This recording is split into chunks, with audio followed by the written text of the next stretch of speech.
exhibit puts a spotlight on 8 Negrense women who turned to art to give a voice to their stories behind the COVID-19 pandemic. Let's hear more about Istorya Namon Subong from exhibit curator Gina Jocson and one of the artists, Karina Gonzaga. Thank you so much for joining us, ladies, on The Final Word. Gina, let's start off with you. Why did you decide to create an art exhibit on stories about the identities of Negrense women during this pandemic?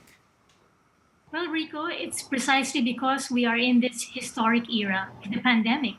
There's no escaping the pandemic. Everyone has been affected in some way, including the women of Negros Occidental.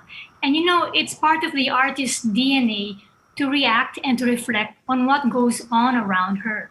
And so our exhibit, Istorya Namon Subong, which is Ilonggo for Our Stories Now, ongoing at Salcedo Private View, is really about the investigation of the identities of Negrense women through their mga istorya or their stories, but in the context of this last year of the pandemic. Just taking a look at the pictures, Gina, Karina, very colorful, very interesting themes that were used by each of the 8 artists.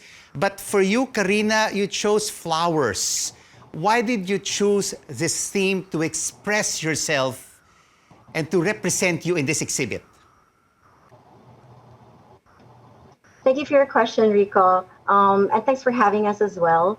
So my series is actually called Hinaut Unta, which is Cebuano for I hope so, or I hope that happens. I mostly grew up in San Carlos City, which is Cebuano speaking or Bisaya.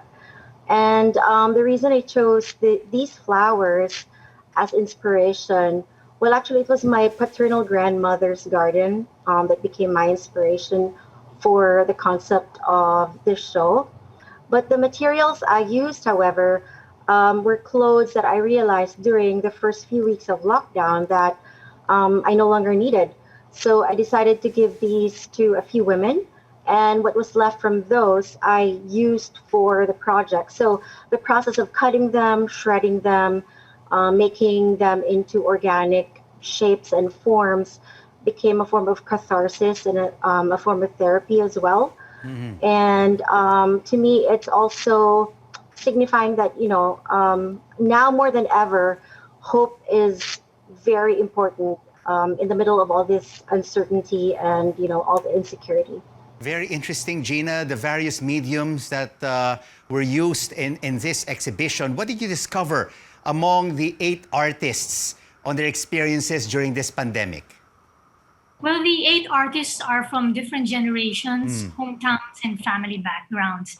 So they produced a collection of multimedia works that highlighted various identities of the Negrense woman, such as the identity of an activist. You can see that in Erica Amayo's work. The identity of the hardworking Sakada woman. You see that in the epoxy clay sculptures of Megumi Miura. The resilient and innovative woman, as seen in the terracotta sculptures of Maureen, Austria. The identity of the young woman who is forced by the lockdown to grow into maturity. You see that in the works of Elwa Gonzalez, Catarina Estrada, and Karina Broce Gonzaga, who is here with us. You see the identity of the sugar plantation heiress who defied convention to make her life her own. That's in Angela Silva's digital print collages and artist books.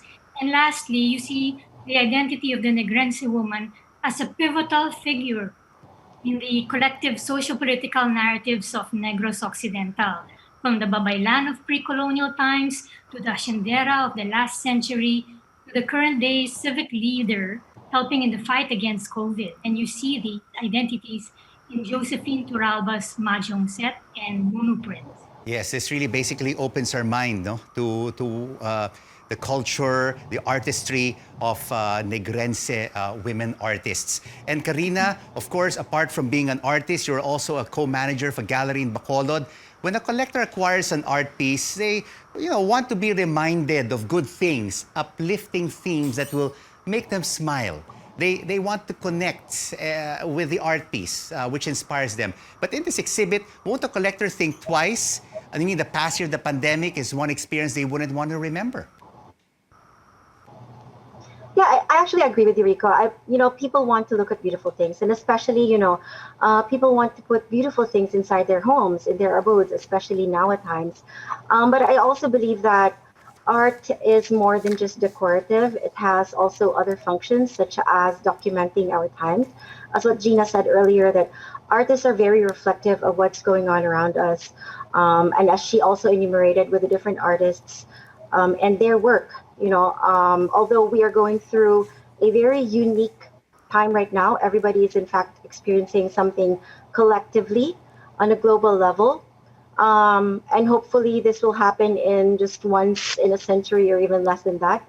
But it is a very important time, and contemporary art is about ideas, and we hope that that would encourage and foster dialogues and discussions about life.